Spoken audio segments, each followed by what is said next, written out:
Hi everyone, today is a quick book review on Wicked Like Wildfire. This is by Lana Popovic and was the August Fairy Loot book in their box. So, basically this is a YA fantasy in our time, as far as I can work out, revolving around magic and secrets. It's quite an entertaining read. It does start off quite slow though. There's an awful lot of character building, getting to know our characters, getting to know the whole family setup that we've got. And there's a huge focus on describing how things smell, whether it's the food or the particular smelly, candly stuff that they've got going on around them. Big details on that. And the reason why is revealed later on, but effectively smells are a huge part of Iris's and Melina's world. Their mother Jasmine, she's a complex person, and because the story is only told from Iris's point of view, we only get to know her through Iris's eyes, and they have a very rocky relationship at the best of times. So we're not really led to believe that Jasmine is kind of a fair mum. We know that Iris adores her sister, that Iris is just trying to get on with her life and dealing with her mum.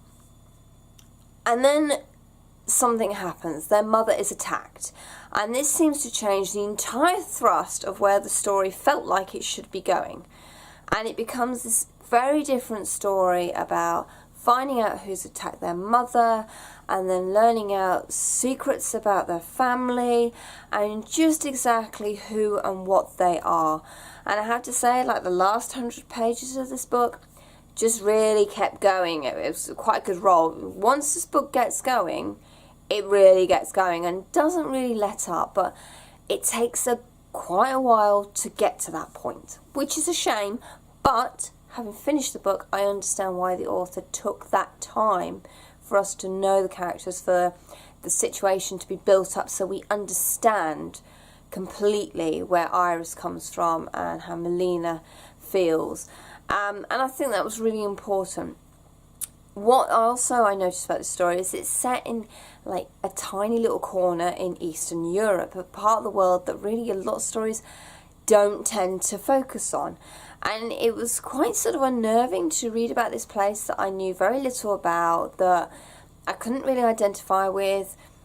The problem we have with, well, the problem I've discovered really with a lot of YA books that are set in different cultures is it's almost very much like watching a Disney movie, like watching Mulan.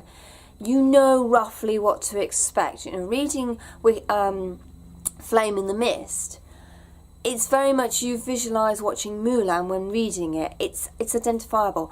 But because this is set in such a small little remote part of Europe that nobody really mentions about and nobody really talks about, it felt really alien.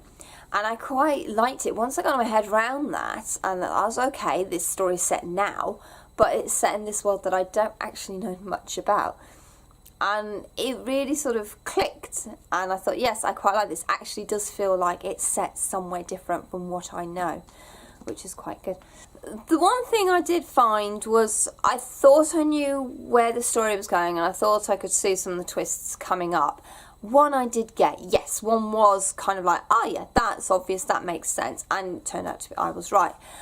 But the trouble is you can't really draw too many conclusions until that last third of the book, because you're not given enough information because of the way the story's told, because it's all through Iris's eyes.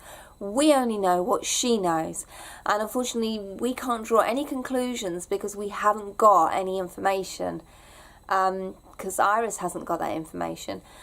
So that was just mildly frustrating to not be able to see where the story was heading and to have everything thrown at me at the end. I kind of like to know how we got there rather than boom, info dump. But I mean, it was very beautifully done. And then suddenly things click and make sense. So that would probably be my only drawback to this book. But on the whole, I really liked it. If you're not a person who likes flowery poetic descriptions, if you're not one of those people, this book will probably drive you nuts because there is a lot of that description.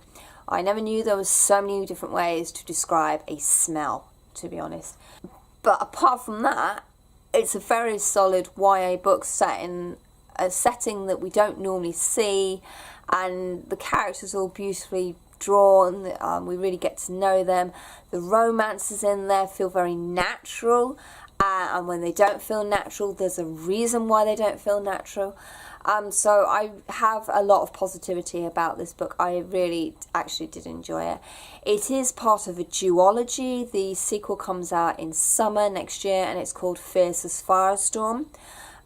So if you do read this, you haven't got long to wait for the resolution. It does end on a bit of a whammy cliffhanger, but it's not long to wait. It's not like some books where you're waiting years for an answer. We're going to get the answers pretty quickly.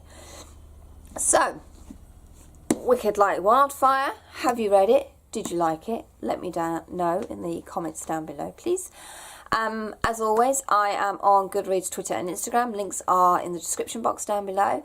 And there's also going to be a book blog link in the description box, which I would like you to go and check out, please. I am trying to build links between the book blogging community and the booktube community, and this is my way of trying to spread the love. Thank you very much for watching, and as always, happy reading. Bye.